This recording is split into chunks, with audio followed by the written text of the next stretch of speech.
नमस्कार, आप देख रहे हैं पावर ऑफ जनाधिकार न्यूज। रुक करते हैं आज की नई खबरों की ओर। लखनऊ में पुलिस लाइन में धूमधाम से मनाई गई जन्माष्टमी। शनिवार राजधानी लखनऊ की पुलिस लाइन में जन्माष्टमी का पर्व बड़े उत्साह और श्रद्धा के साथ मनाया गया। इस अवसर पर उत्तर प्रदेश के मुख्यमंत्री योगी आदित्यनाथ, कैबिनेट मंत्री स्वतंत्र देव सिंह, विधायक नीरज बोरा, विधायक ओपी श्रीवास्तव सहित अन्य जनप्रतिनिधि व गणमान्य अतिथि उपस्थित रहे। संवाददाता आकर्ष रस्तोगी। हमारी जो जन कल्याण समिति ने एक साहसपूर्ण कार्य किया है, उसके लिए उनको साधुवाद देता हूँ, धन्यवाद देता हूँ। और दूसरा, उनका सबसे बड़ा सम्मान इस बात में भी और बढ़ जाता है कि उन्होंने हमारे जनजाति समाज के दूसरे लोगों को भी सम्मान मंच पे बुलाकर उनका जो सम्मान किया है, हम उनका जो हमारे यहाँ उपस्थित सज्जन हैं, मैं उनका भी अपने समाज की ओर से हार्दिक अभिनंदन करता हूँ और उनको धन्यवाद देता हूँ कि उन्होंने हमें जो सहयोग किया, हमारा जो हौसला बढ़ाया, उसके लिए भी मैं उनका आभार प्रकट करता हूँ। भाइयों और बहनों, हमारा आदिवासी दिवस किस रूप में और कैसे मनाया जाता है, इस पर हमें सबसे पहले गौर करने की आवश्यकता है। हमने आदिवासी दिवस केवल भारतवर्ष में ही नहीं मनाया है, आज सारे विश्व में आदिवासी दिवस मनाया जाता है। इसका कोई तो प्रयोजन होगा, कोई तो उद्देश्य होगा उन लोगों का, जिसके आधार पर आज विश्व में अनुसूचित जनजाति को एक महत्वपूर्ण पद पर पहुंचा दिया, आज कर दिया। भाइयों, सबसे बड़ी बात मैं आपको यहाँ दो बातें बहुत जरूरी बताना चाहता हूँ। वो है, सबसे पहले अप्रैल आने वाले 1926 में आपकी जनगणना होने जा रही है। घर घर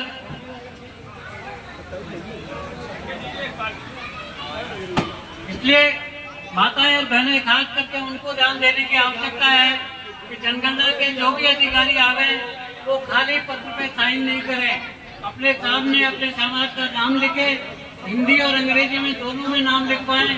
और बेटियों को खास करके कुंवारी है, जो पढ़ी लिखी हमारी बेटियां, उनकी सबसे पहली जो कुंवारी है कि वह गणकों के सामने खाली फार्म पर कभी भी दस्तखत नहीं करें, फार्म अपने सामने भरवाएं और उसके बाद ही दस्तखत करें, क्योंकि हमारे समाज की जनगणना वास्तव में अभी तक नहीं हुई है। आपको ये पता होना चाहिए, अभी राजस्थान में जो 2011 में जो जनगणना हुई थी, उसमें केवल 34,000, सारे राजस्थान में 34,000 केवल जानकार समाज में बुलाया गया है, जो बिल्कुल सरासर झूठा है, बकवास है और कोई बेसलेस है। क्योंकि जहाँ जयपुर में हजारों लाखों की संख्या में लोग बाग रहते हैं, तो राजस्थान की गणना तो करना ही भूल जाइए आप।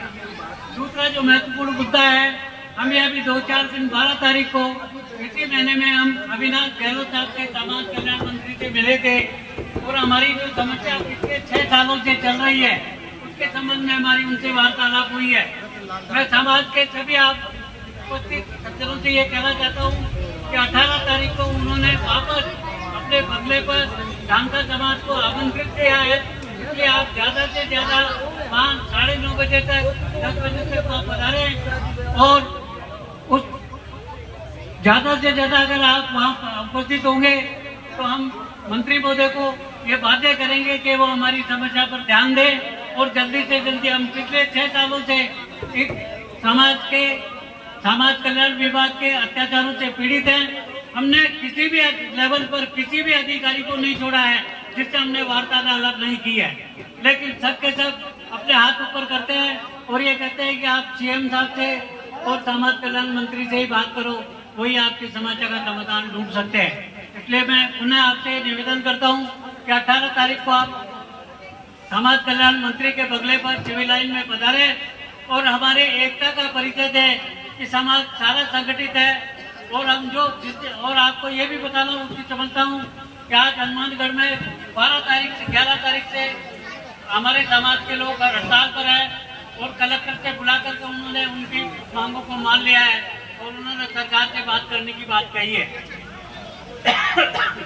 आप सभी लोग यहाँ पधारे और सम्मेलन को अपना उत्साह दिया, अपना सहयोग दिया और आपसे आर्थिक सहयोग भी दिया, उसके लिए मैं आप सबका आभार प्रकट करता हूँ। और आज इसी मेरे शब्दों के साथ मैं आपका सबका आभार प्रकट करते हुए समापन समाज इसके सम्मेलन के समापन की घोषणा करता हूँ। जय जय भीम।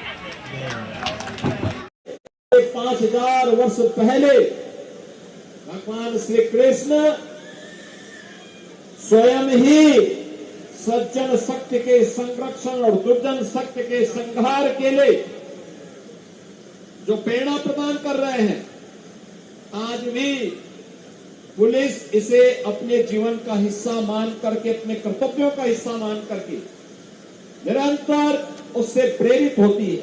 और यही कानून रहा होगा कि थाना हो या पुलिस लाइन, कोई ट्रेनिंग केंद्र, हर स्तर पर यह आयोजन इसी भव्यता के साथ आयोजित होते हैं। पूरा पुलिस परिवार मिलकर के इस आयोजन का हिस्सा बनता है। हम सब भगवान श्री कृष्ण के इन आदर्शों को अपने जीवन का हिस्सा माने,